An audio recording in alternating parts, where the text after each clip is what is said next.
Bien, buenas tardes a todos, bienvenidos nuevamente aquí a este plenilunio que por primera vez vamos a hacer de manera online a través de la plataforma Skype. Hoy es viernes 5 de junio del 2020 y exactamente a las 19 horas 12 minutos hora meridiano cero, es decir, en la España peninsular a las 21 horas y 12 minutos será el momento exacto del plenilunio de Géminis.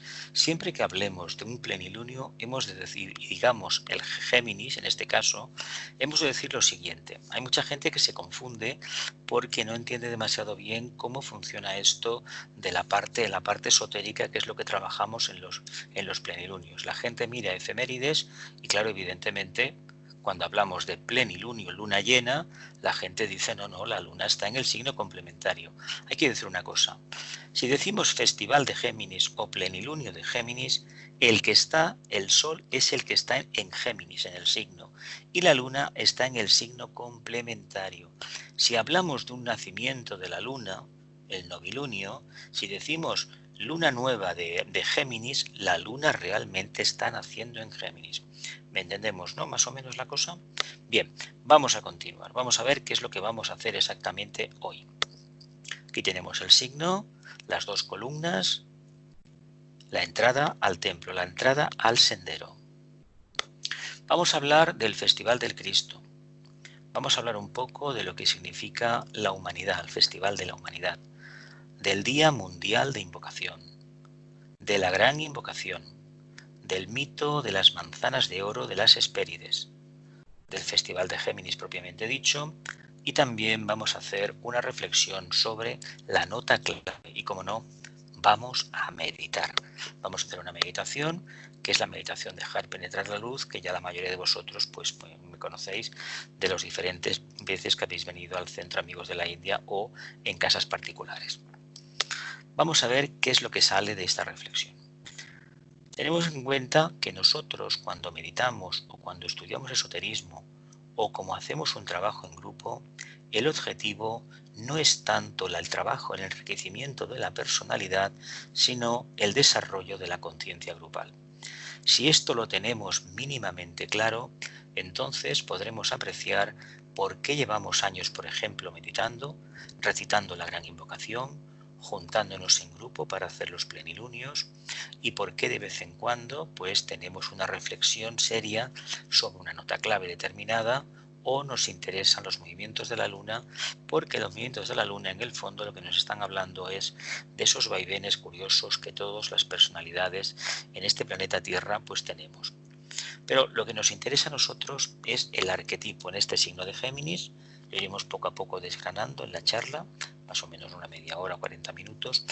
Vamos a hablar de un signo que a veces se le tacha como a veces de superficial, es un signo de aire, es el primer signo de la Trinidad de aire, junto a Libra y Acuario.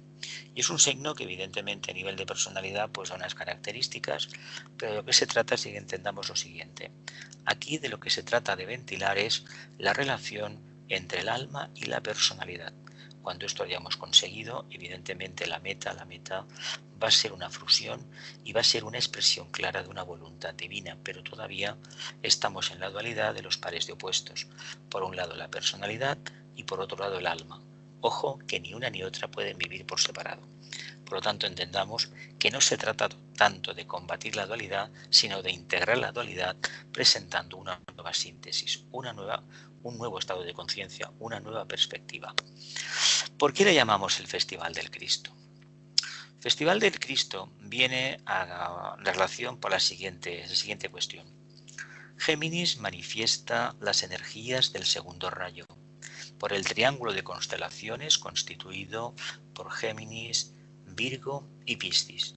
Este triángulo de constelaciones, junto con la constelación de Sagitario, forman nada más y nada menos la cruz mutable, esa cruz que gira en el sentido de las agujas del reloj, lo que sería la cruz común. Entonces, ¿esta cruz cuál es? Pues es la cruz que forma la famosa esvástica, la auténtica, la que gira en el sentido de las agujas del reloj, no la otra que conocemos de la historia de los años 40 del siglo pasado, que tenía otras intenciones.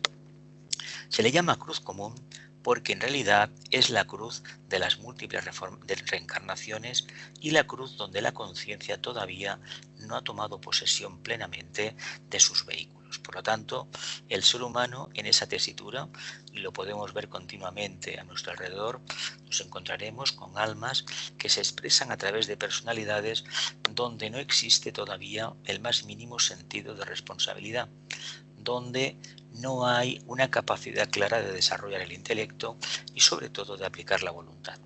Si estos requisitos no existen mínimamente, hemos de entender que uno no se responsabiliza suficientemente de sus actos y tiende de forma natural, porque cree que es la solución y porque cree tener razón, que todas las dificultades que tiene en la vida son responsabilidades de los demás.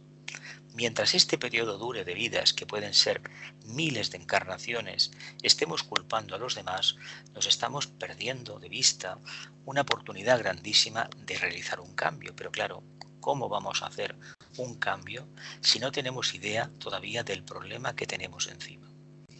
Una de las cualidades que hay que desarrollar es precisamente esa que a través de la cual el Cristo, esa entidad del Bodhisattva, el aspecto amor de la jerarquía planetaria o el jefe de la jerarquía, trata de manifestar en la tierra.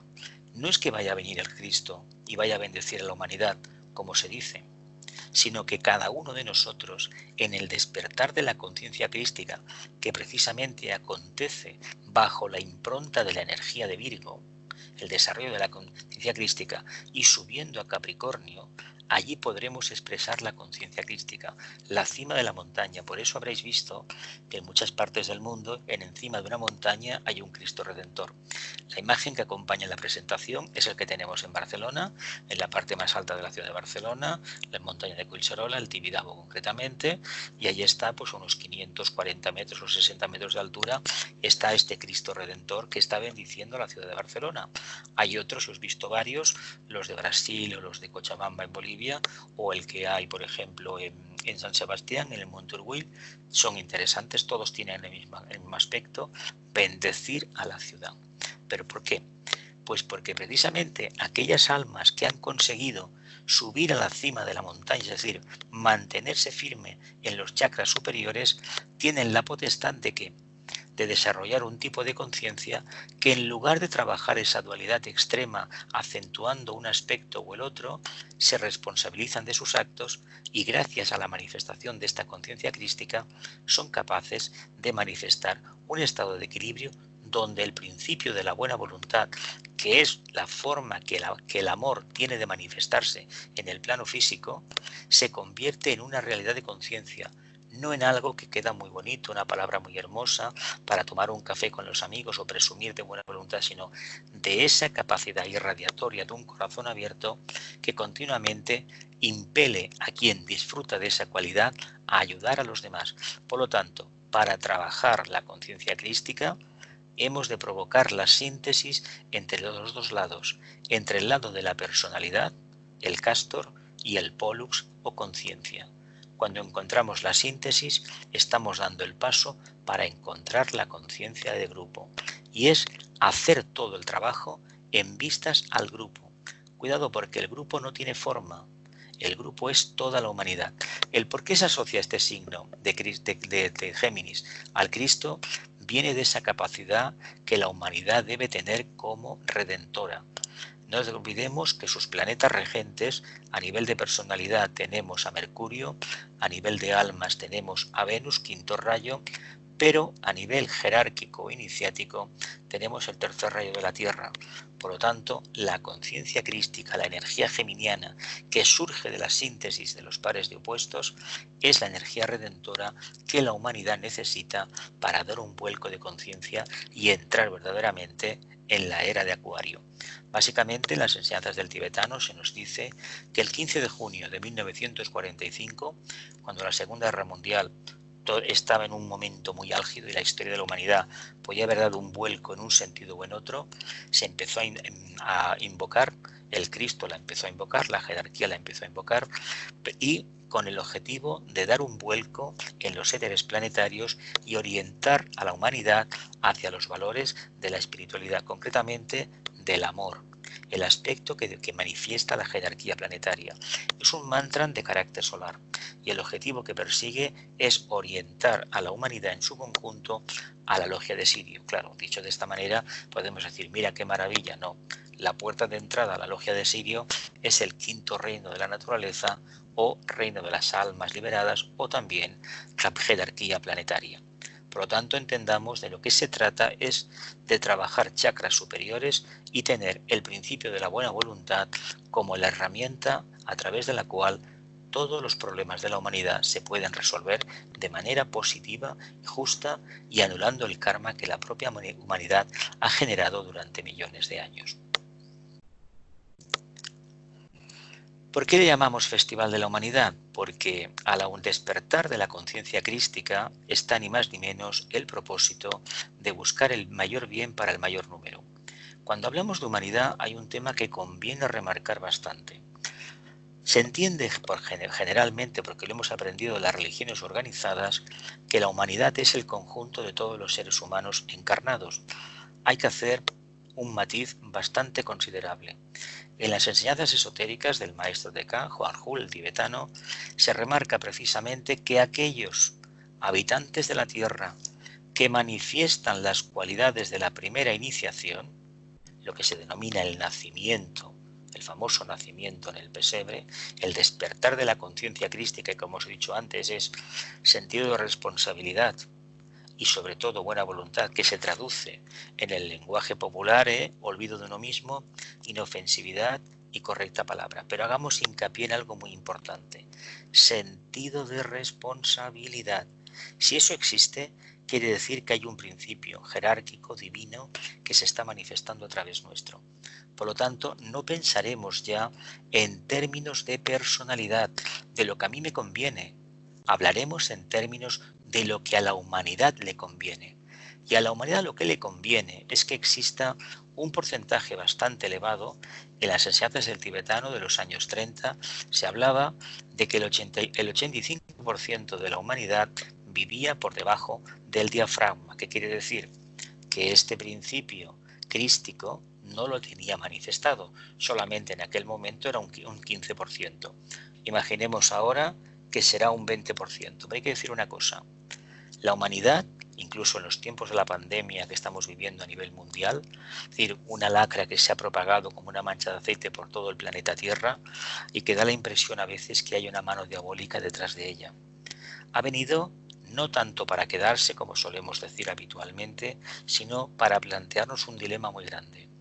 O realmente manifestamos conciencia crística, con lo cual entenderemos por qué los señores del karma utilizan esa pandemia para ajustarnos las cuentas, entre comillas, para limpiar karma, porque lo que estamos haciendo es eso, y cuando hablo de limpiar karma a nivel planetario, no estoy diciendo que las personas que hayan desencarnado sean las responsables de la situación, todo lo contrario, no va por ahí, no va por ahí. Se está apartando aquellas almas que han cumplido su misión en la vida, en la encarnación, han aportado un referente de trabajo organizado, de tesón y de tenacidad. Muchas de ellas vivieron la guerra civil en España concretamente y la posguerra, las que han fallecido por Europa exactamente igual, incluso en otras partes del mundo. La mayoría de estas personas que han desencarnado, de estas almas, vivieron tiempos donde el consumo no era posible, solamente lo mismo. Curiosamente, es fácil hacer una pequeña relación, un pequeño análisis. Hemos caído en la trampa del consumo excesivo. El consumo excesivo es la antítesis de la manifestación de la conciencia crística. ¿No os parece entonces, lo dejo en el aire, es una opinión personal, ¿no os parece entonces que era necesario que sucediera esto, algo parecido, para que empezáramos a pensar ya de forma clara que al medio ambiente hay que respetarlo, que hay que respetar al planeta Tierra y que debemos aprender a vivir con menos cantidades, con menos objetos, con menos ropa, con menos vacaciones y con menos gastos superfluos? Seguramente que la crisis económica general nos obligará a cambiar, pero la reflexión nuestra va por la línea de, si seguimos haciendo lo mismo que hasta ahora, el año que viene o cuando toque tendremos otra visita de los señores del karma. Por lo tanto, seamos muy inteligentes y veamos que este planeta que tenemos aquí delante, precioso, es el único posible, el único que por cuestiones karmáticas nos corresponde. Estas ideas también muy geminianas, sobre todo sagitarianas, de escaparse de la realidad y ir hacia adelante a no se sabe qué metas, son irreales. Hoy por hoy, nuestro planeta es la Tierra y nuestra familia es la familia humana. El tibetano, a aquellos que despiertan la conciencia crística, les llama humanidad y a los otros les llama seres humanos. Eso hay que tenerlo muy claro. Ya sabemos que utilizamos indistintamente el término humanidad y seres humanos, pero esotéricamente tiene este pequeño matiz. Día Mundial de Invocación. Bueno, vivimos en un mundo en el cual el segundo rayo nos ha dado aportaciones maravillosas. Una de ellas es el gran camino que conduce a la casa del Padre.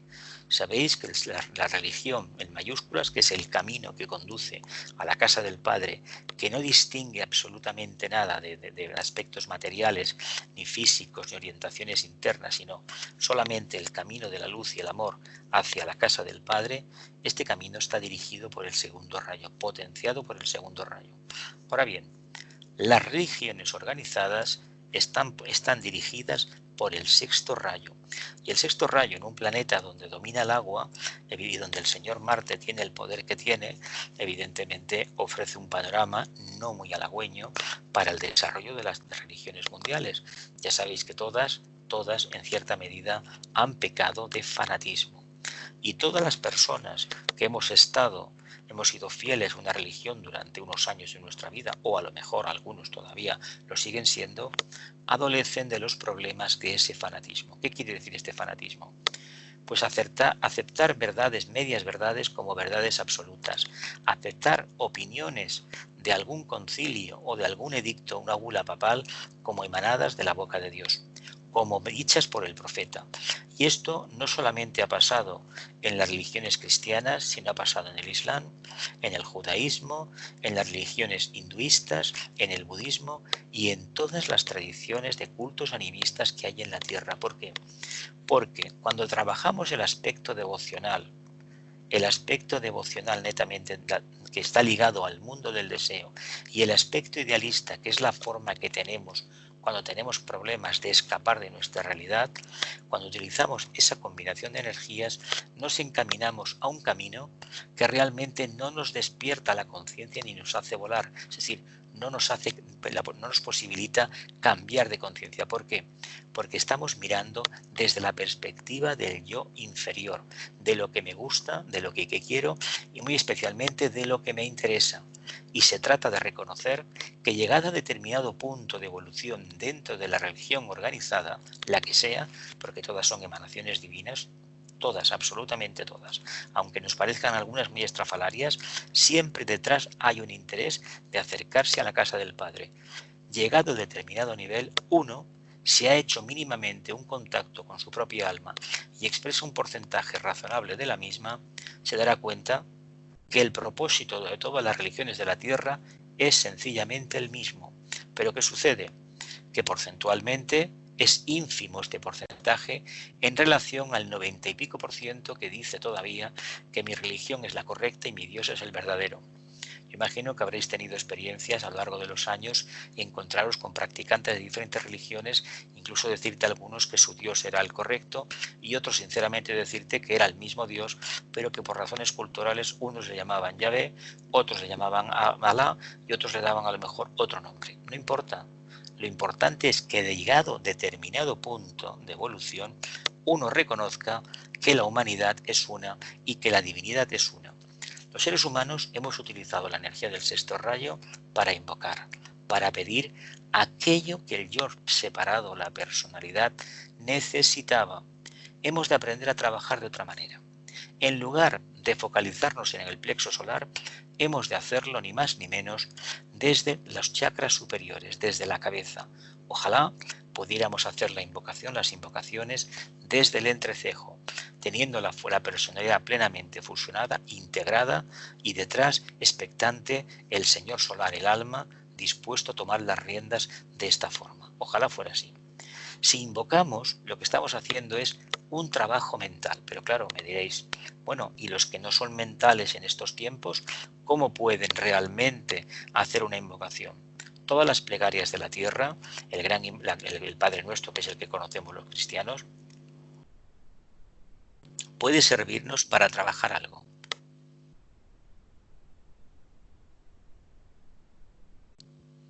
Entonces entendamos que el trabajo que tenemos por delante es ni más ni menos que manifestar esa energía crística que va a posibilitar que, en lugar de pedir para el yo separado, hagamos algo muy importante. Lancémonos ni más ni menos ¿a qué? A expresar el potencial del alma humana. Y ese potencial del alma humana lo vamos a hacer de forma desinteresada. ¿Para qué? Pues con la finalidad clarísima de abarcar lo mayor, alcanzar ni más ni menos las emanaciones que continuamente proceden de la jerarquía planetaria. El día que invoquemos de esa manera, de forma despersonalizada, ese día estaremos trabajando realmente lo que la jerarquía espera de nosotros, la ciencia de la invocación. Se dice, pedid y se os dará. Hay que decir una cosa, uno no puede evocar dentro de sí nada si antes lo poquito que tiene no lo ha puesto al servicio de los demás.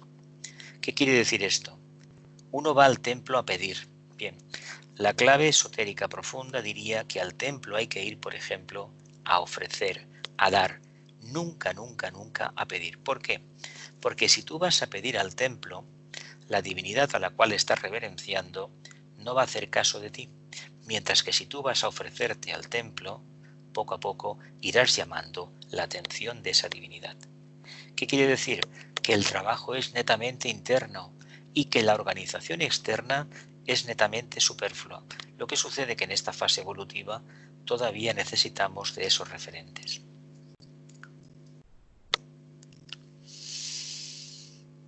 La invocación la asociamos generalmente en el mundo esotérico actual, sobre todo nosotros los que seguimos las enseñanzas del tibetano, a lo que es la gran invocación.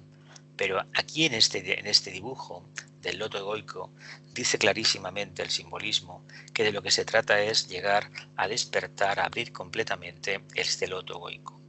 Ahora vamos a trabajar el tema de la gran invocación en las siguientes diapositivas y vamos a ampliar eso más.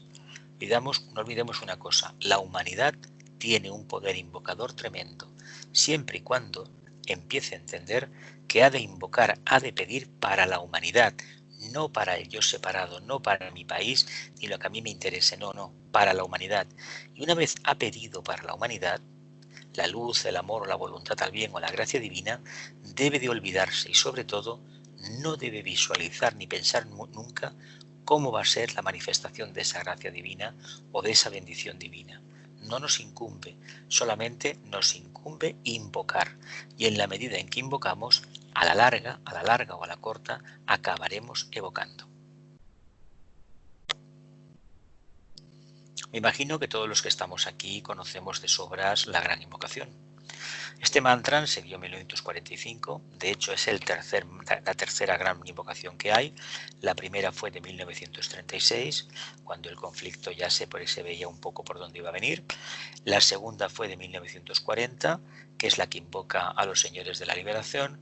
Y la tercera, es la más esotérica para este estudiante, para mí. Y la tercera es la que se editó en 1945 a través de Alice Bailey. Es un mantra de carácter solar. Y el objetivo que tiene es reconocer algo maravilloso. Se pide en la primera estrofa ni más ni menos desde el punto de luz en la mente de Dios que afluya luz a las mentes de los hombres. Cuando nosotros repetimos esto de manera centralizada, muy concentrada y estando serenamente expectantes, lo que estamos reconociendo es que somos precisamente un pensamiento divino. Por lo tanto, si somos un pensamiento divino, lo que hemos de hacer es lo siguiente, a través del uso de la gran invocación, acercarnos precisamente al arquetipo mental que dispone Dios en su mente, es decir, la mente divina, ¿no? Segundo punto, segunda estrofa, desde el punto de amor en el corazón de Dios que afluye amor a los corazones de los hombres. Exactamente lo mismo. En la medida en que entendamos que somos un pensamiento, evidentemente también seremos un estado de conciencia. Y cuando hablamos del corazón de Dios, ahí nos podríamos catapultar eso la jerarquía lo hace por supuesto, ni más ni menos que al aspecto búdico del creador, a ese aspecto sintetizador, cohesionador, donde existe la verdadera razón pura, que es amor. Desde la perspectiva humana no tenemos palabras para describirlo, ni tenemos mente capacitada para poderlo asimilar. Por lo tanto, estas características como la mente divina, la luz en mayúsculas y el amor en mayúsculas solamente serán asequibles a nosotros en la medida que despertemos la intuición. Y luego dice, desde la tercera, desde el centro donde la voluntad de Dios es conocida, que el propósito guíe a las pequeñas voluntades de los hombres, el propósito que los maestros conocen y sirven. Estamos hablando del aspecto voluntad divina, del primer aspecto. Estamos hablando de esa capacidad del logos básicamente de estar manifestado en los mundos karmáticos. Por lo tanto, entendamos que cuando invocamos este poder, lo que le estamos diciendo es que nos llegue el suficiente a nosotros para liberarnos ni más ni menos de las ataduras de la materia, teniendo en cuenta que estas ataduras de la materia nos las hemos buscado nosotros mismos, en tanto y en cuanto que como mónadas decidimos en un pasado muy remoto introducirnos en el campo de la materia para evolucionar lo mismo que estaba haciendo el logos. No olvidemos que las chispas divinas, las mónadas, somos consustancialmente, formamos parte del propio logos. Por lo tanto, se trata de entender que esta tríada de cualidades, la luz, que es la mente, el amor, que es el corazón, y el aspecto de voluntad, que sería el aspecto átmico, el búdico y el manásico, esa tríada es ni más ni menos la tríada espiritual, los vehículos de la mónada, y lo que nos dice clarísimamente la cuarta estrofa, que dice, desde el centro que llamamos la raza de los hombres, es decir, la humanidad, que se realice el plan de luz y de amor, luz y amor, y selle la puerta donde se halla el mal. ¿Por qué luz y amor y no voluntad? Porque pasado la tercera iniciación, cuando se alcanza la cuarta iniciación y se acaba destruyendo este famoso loto egoico que vemos aquí, las famosas 4 hileras, vemos la hilera última, la de que está en el centro, la que protege la joya en el loto. Cuando esto acontece, se produce la cuarta iniciación, se alcanza al aratado y por lo tanto la necesidad de encarnar ya no existe, se han agotado los átomos simiente y por lo tanto se tiene una perspectiva evolutiva completamente diferente. ¿Qué sucede entonces? Sucede entonces que se empieza a depender del aspecto búdico y sobre todo a empezar a trabajar ya ni más ni menos que el aspecto átmico o voluntad al bien. Por lo tanto, nos piden dos cualidades para cambiar el mundo: inteligencia y amor. Dicho en lenguaje esotérico, nos dicen lo siguiente: ni más ni menos que una mente amorosa y un corazón inteligente. ¿Qué quiere decir un corazón inteligente? Pues ni más ni menos que en lugar de tener los presentimientos y las intuiciones del plexo solar, esas intuiciones y esos presentimientos se conviertan en verdadera intuición. ¿Cómo? A través ni más ni menos que del centro cardíaco, que está interrelacionado directamente con el plano búdico. Por lo tanto, entendamos que con un poco de inteligencia, un corazón inteligente, es decir, que sepa captar diariamente de forma intuitiva cuál es la realidad interna y la forma de plasmarla, y sobre todo convirtiendo la mente en una herramienta de comprensión y expresión de amor. ¿Cómo lo vamos a hacer? Pues se dice que es bastante fácil.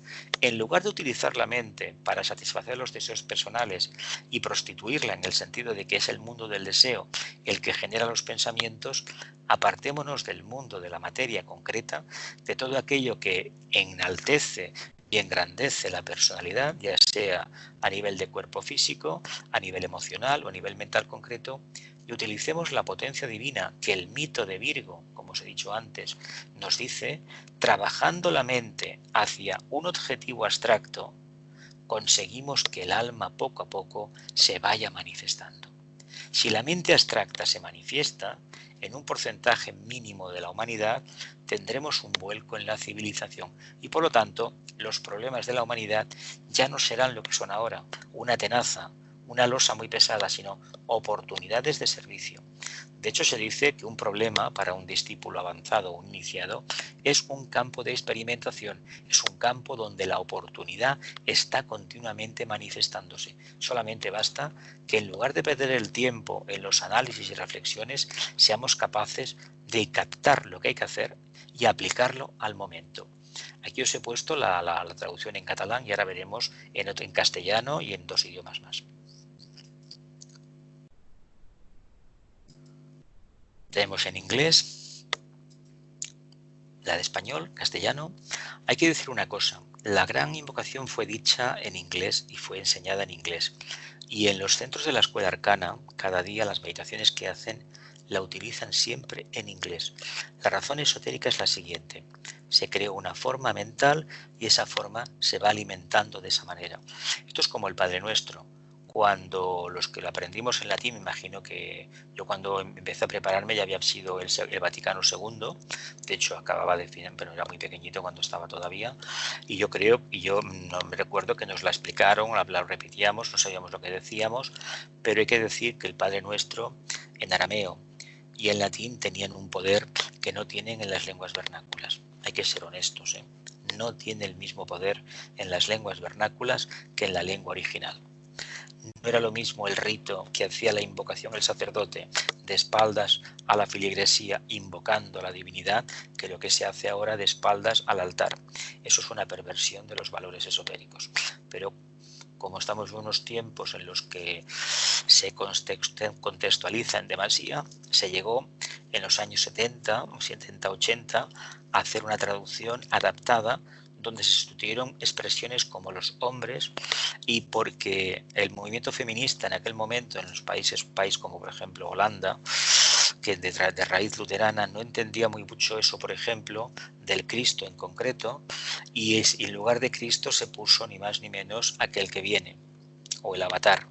En otras traducciones se pusieron otros nombres y sobre todo el tema de los hombres se tradujo por seres humanos porque al movimiento feminista, como os he dicho antes, le molestó bastante esa palabra, olvidando que en las lenguas, en casi todas, el masculino plural es genérico, netamente genérico.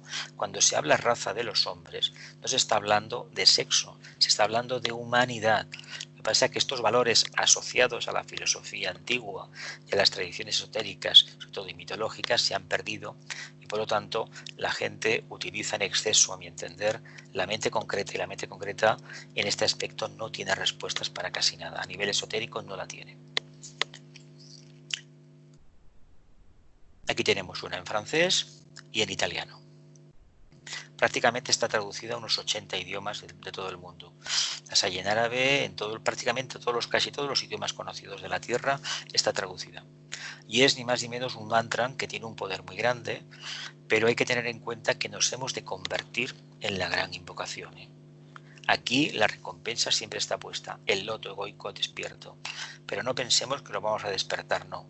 Cuando hayamos conseguido manifestar el potencial de la mónada mediante la tríada espiritual y el aspecto superior nuestro de luz, amor y voluntad al bien, entonces estaremos en condiciones de provocar ese cambio tan necesario para la humanidad. Bien, me imagino que habréis estudiado un poco el libro Los trabajos de Hércules.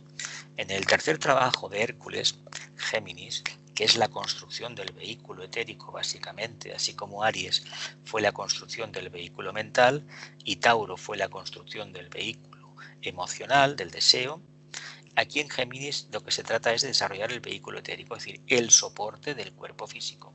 Y a partir de ahora se inician los 9 trabajos de Hércules, los 9 meses de gestación que darán lugar a la conciencia divina manifestándose en el plano físico. Esto es simbólico, no lo sigamos nunca al pie de la letra. Pues se hablaba que en una región mitológica, en cualquier parte del mundo, había un árbol que tenía unos frutos especiales. Se llamaban las manzanas de oro, de las Hespérides, manzanas de oro. Y el jardín era las Hespérides. Bien. Las Hespérides, sabéis que el nombre de la península ibérica en la antigüedad era Hesperia, me imagino. Antes de llamarse Iberia, se llamaba Hesperia, me imagino que esto lo sabéis, ¿no? Mitológicamente se decía que estaba por aquí. Vale, no pasa nada. Tengamos en cuenta que estos frutos tenían una cualidad. Todo aquel que saboreaba el fruto se volvía inmortal. ¿Qué quiere decir la inmortalidad desde el punto de vista de la conciencia humana? Quiere decir que un ser inmortal es aquel que es sabio, que es capaz de vivir con las verdades del alma, no con las verdades de la personalidad. De ahí el tema de Géminis. Alma, personalidad. Mente abstracta para el alma, mente concreta para la personalidad. Pero el árbol tenía un pequeño problema. El camino hacia el árbol era muy complejo. Hércules, como todo aquel que emprende un viaje o quiere iniciar algo en la vida, se lanza presuroso a la búsqueda de las manzanas. ¿Y qué se encuentra en el camino? Pues se encuentra con una prueba muy compleja. Por un lado, le envían un mensajero para que le oriente, pero no le hace caso. Si lo miramos bien, el papel de Nereo que aparece en el mito del relato de los trabajos de Hércules, bien lo podríamos asociar con el tema del ángel solar, que está ahí, está para indicarnos cuál es el camino, pero solamente se hace oír cuando nosotros estamos en completo silencio. Por lo tanto, si estamos continuamente distraídos con pensamientos que no tienen nada que ver con el desarrollo interior, es decir, de la capacidad de manifestar el alma, evidentemente a esta entidad no la escucharemos nunca. Nunca tendremos oportunidad de oírla, nunca. Entonces, Nereo no consigue impresionar mínimamente a Hércules. ¿Qué sucede? En el camino se encuentra con un problema muy curioso, un problema que nos ha pasado a todos. El que os habla en primera persona, fue víctima del tema ni más ni menos que del falso maestro, de Busiris. De esta gente hay mucha. Hay que decir una cosa, en el camino espiritual, el camino esotérico, nos podemos encontrar con un instructor que sea poco inteligente, que tenga poco amor, pero tiene buenas intenciones y va haciendo poco a poco. Si nos encontramos con alguien que poco menos nos insinúa que hay que reverenciarle, adorarle, postrarse a los pies o enriquecerlo económicamente y que solamente percibe, quiere de los demás lisonjas y entrega total de forma personal, ese no es un maestro para nada ni será nunca un instructor nuestro. Eso es ni más ni menos lo que las personalidades acomodaticias y carentes de visión necesitan para tirar adelante. Alguien que les diga lo que deben de hacer. Si continuamente estamos en esa tesitura que nos tienen que decir lo que debemos hacer, tenemos un auténtico problema. Tarde o temprano caeremos en las manos de alguien, en las garras, mejor dicho, de alguien que o bien nos saca todo el dinero que tenemos o nos anula como personalidades y por lo tanto nos va a apartar definitivamente en esta encarnación del camino espiritual. Por tanto, seamos muy precavidos y recordemos que el único maestro al cual hay que hacerle caso en primer lugar es a la propia conciencia. Y cuando una vez, después de años trabajar en esta línea, recibamos alguna impresión que nos parece que por aquí no por allá, comencemos a experimentar. Pero siempre, no olvidemos una cosa, hemos de trabajar de manera impersonal. Si no lo hacemos, nos va a atrapar el mundo del deseo, el mundo de la falsa realización. Porque el tema de Busiris no es que Busiris te quiera engañar. Esto es como los que te dan un timo en el metro, te quieren cambiar un billete de un dinero, una cantidad de dinero por otro barato. Y tú dices, caramba, me voy a aprovechar, qué bien. No, la víctima eres tú. Por lo tanto, entendamos que cuando uno se presta a ese juego, la recompensa karmática es ser engañado. Por tanto, no esperemos milagros, ni atajos, ni despertares especiales de facultades psíquicas, porque como conciencias no estamos todavía ni de lejos preparados para soportar los efectos de un despertar prematuro de las energías internas, llámesele Kundalini o como nos apetezca. Tengamos en cuenta una cosa, el único maestro posible es la propia alma y el factor tiempo aquí no cuenta. Una encarnación es muy importante, pero desde la perspectiva del alma no es nada, es mínimo, muy poquito, un segundo. Por tanto, seamos conscientes que el trabajo no se hace un día, no, se hace las 24 horas del día, siempre, año tras año, vida tras vida. Este camino de protección que conducía al árbol estaba protegido por una serpiente muy curiosa, por un reptil. Y este reptil resulta que era inmortal en tanto y en cuanto estaba en contacto con la tierra. Cuando Hércules lo levantó, se enfrentó muchísimas veces, se dio cuenta que perdía el referente, la adherencia a lo caduco, a lo seguro, que es la energía de la tierra, que sabéis que el espíritu de la tierra es involutivo respecto al logos de la tierra, por lo tanto, en contacto con la tierra, con la superficie terrestre, era invencible. Cuando se le levantaba en el aire, automáticamente se desvanecía, se desintegraba. Exactamente el mismo mito que el trabajo número 8, Escorpio, donde la hidra de Lerna, cuando se la saca, se la levanta fuera del elemento acuoso, prácticamente no tiene ninguna fuerza. ¿Qué nos dice esto? Que hemos de vivir en la parte más elevada posible, en la mente abstracta. Para ello necesitamos inofensividad, olvido de uno mismo y correcta palabra. ¿Qué quiere decir inofensividad? Desapegarnos profundamente y reconocer de antemano, aunque racionalmente nos parezca absurdo, que todo lo que acontece en el mundo y lo que nos acontece a nosotros es lo que nos debe de acontecer. Si esto lo conseguimos y mantenemos, no generamos pensamientos, ese es el silencio interior, no creamos imágenes, estamos en la tesitura de encaminarnos a un punto certero de evolución. ¿Por qué Festival de Géminis? Porque, como os he dicho antes, esta tarde, dentro de muy poco tiempo, a las 21 horas 12 minutos, será el momento exacto del plenilunio. El Sol está precisamente completamente alineado con la constelación de Géminis. Debemos decir una cosa. Tibetano, en la introducción a la astrología esotérica, el tomo 3 de los 7 rayos, que es una maravilla, un monumento de astrología, pero para entenderlo hay que conocer mucho los rayos y sobre todo tener una base de astrología convencional muy fuerte, muy grande.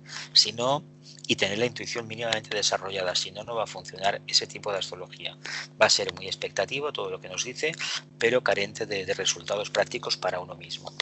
Hemos de entender lo siguiente, la astrología se basa en el supuesto imaginario de que el Sol está alineado en estos momentos, ahora dentro de 2 momentos, al 100% con la constelación de Géminis. Eso es falso, hay que decir que no es así. Lo que sucede, que esa influencia o pseudoinfluencia de esa constelación y de las otras 12 constelaciones que forman la rueda zodiacal, dentro del brazo de Orión, que hay unas 87 constelaciones. Tengamos en cuenta que de lo que respecta a la Tierra, no al resto del sistema, no al resto de planetas del sistema solar que tienen otra percepción, sino a la Tierra, nos parece que en este momento, por las circunstancias evolutivas de este planeta, por lo que nos acontece como civilización y los diferentes reinos y las energías que tiene el logos planetario, da la impresión que en este momento estemos recibiendo esa energía. ¿Por qué? Porque se producen determinados fenómenos y así a lo largo de los eones de evolución se ha ido configurando esta forma mental. Sí que es verdad que en la antigua Babilonia, en la antigua Caldea, los magos, los caldeos, en los zigurats subían arriba, eran clarividentes, eran magos atlantes, se postraban en el suelo, miraban a las estrellas y lo que sí pudieron ver fue unas líneas energéticas, como una especie de rayos láser de colores, que son las influencias de los planetas, de las constelaciones y de las estrellas. Claro, esa capacidad la tiene muy poca gente hoy en día. De hecho, se dice que algunos astrólogos, algunos videntes, en determinados lugares de la Tierra han podido ver en la cima de una montaña, por ejemplo, cómo vienen una serie de energías, unas tramas etéricas planetarias. Incluso el que os habla ha tenido esa oportunidad de apreciarlo, pero hay que tener una base muy grande para entender lo que significan los colores y para poder perfilar bien de dónde vienen esas líneas y hacia dónde se encaminan. Por tanto, es muy complejo ese tema. Pero que sepamos que continuamente estamos bombardeados positivamente por todas esas energías.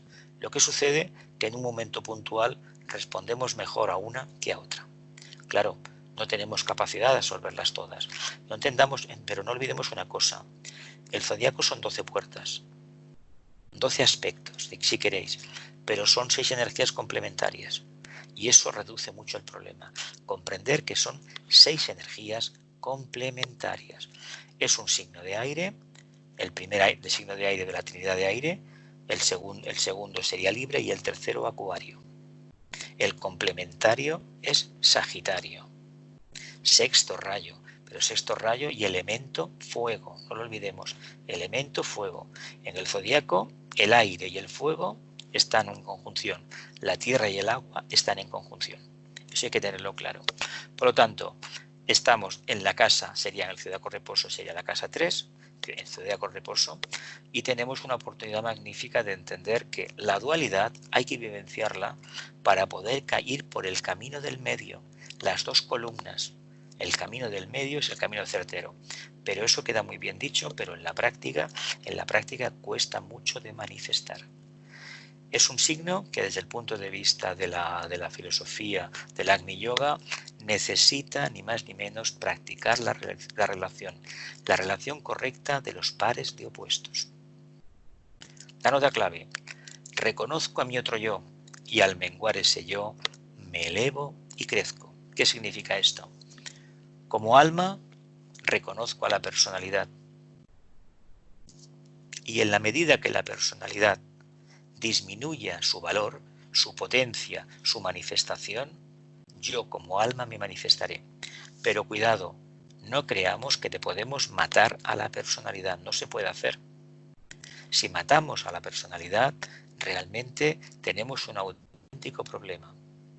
Y ese problema es algo muy grave, porque entendamos lo siguiente: la personalidad es necesaria para que la conciencia se manifieste. De lo contrario, no conseguiremos solucionar la papeleta. Reconozco a mi otro yo y al menguar ese yo me elevo y crezco. Continúo. Vamos a empezar la meditación. Dejar penetrar la luz. Aquí os he puesto una fotografía del pico más alto de la Tierra, el Monte Everest.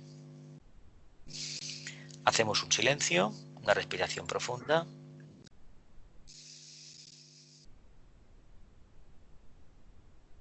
Nos focalizamos en la cima de la cabeza.